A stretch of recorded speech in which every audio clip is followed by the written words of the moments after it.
What is the biggest problem in Mali? Well, Mali's human rights situation deteriorated in 2020 owing to ongoing abuses by armed Islamist groups, ethnic militias, and government security forces. A political crisis led to the August military coup that toppled the government. Mali has been in the grip of an Islamist insurgency in its northern Sahel regions for more than 10 years. On top of this turmoil, in February 2022, France announced the withdrawal of its troops after a 9-year deployment fighting jihadists in Mali's north. Why did France get involved in the first place? Why did the French presence become unpopular? What happens now? Let's find out. President Emmanuel Macron announced the withdrawal of French forces from Mali, where they have been fighting Islamist militants since 2013. There are 5,000 French troops in Mali and surrounding countries, fighting groups such as Al-Qaeda and Islamic State. But over the past 8 years, the French presence has become increasingly unpopular with Mali's government and its public. Following setbacks in the Middle East, both the Islamic State group and Al-Qaeda have decided to focus on Africa's Sahel region. The Sahel is a strip of semi-arid land beneath the Sahara Desert that stretches across the continent from east to west. It includes parts of Chad, Niger, Mali, Burkina Faso, and Mauritania.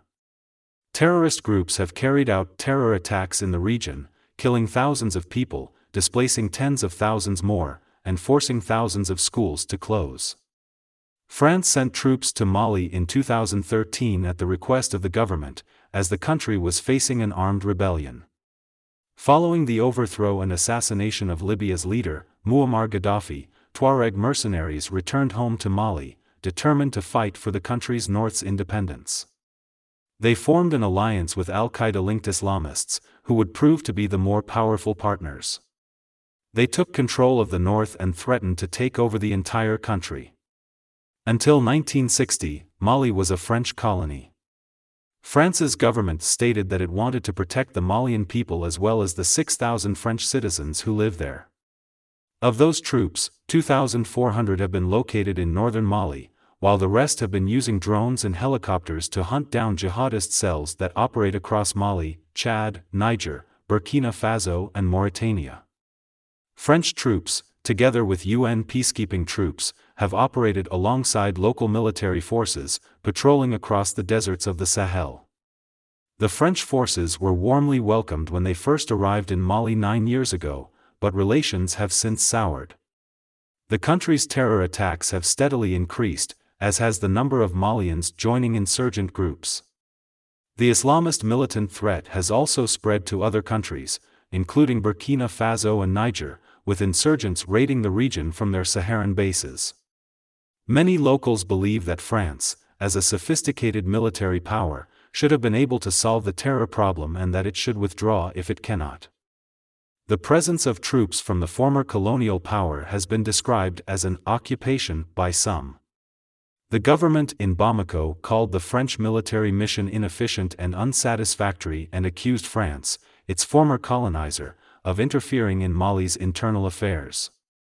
The French troops will be withdrawn over the next 4 to 6 months. Since 55 French troops have been killed in the Sahel, it is not popular in France either.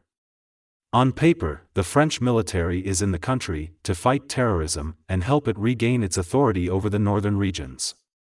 But, of course, the real reason behind Paris's decision to continue risking the lives of French soldiers in a faraway country is to protect French economic and geostrategic interests, namely its exploitation of the gold and uranium mines in the region. Malian society is aware of the neo-colonial plan in the works to divide Mali in order to claim ownership of its vast resources.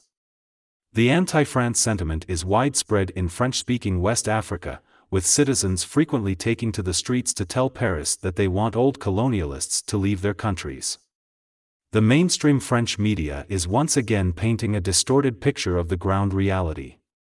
When, in fact, the presence of the French army only added to the chaos and division. It is attempting to deceive the international community by focusing its reports on Mali on the major gold rush that is taking place rather than the country's instability, violence, and threat of disintegration. France was also angered by the decision of the Mali junta to invite mercenaries from the Russian company Wagner to help in the fight against the jihadist groups.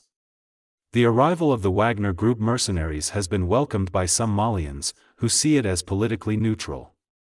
However, many Western countries are suspicious of it and have accused the Russian government of helping it win its contract in Mali. Wagner has been operating in several other African countries, including Mozambique, Sudan, and the Central African Republic.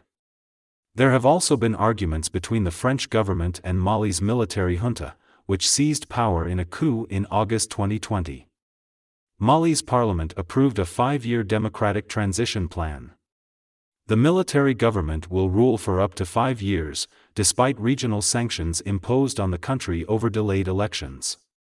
Thanks for watching. If you like this type of content, make sure you subscribe and turn on the notification bell for more stories.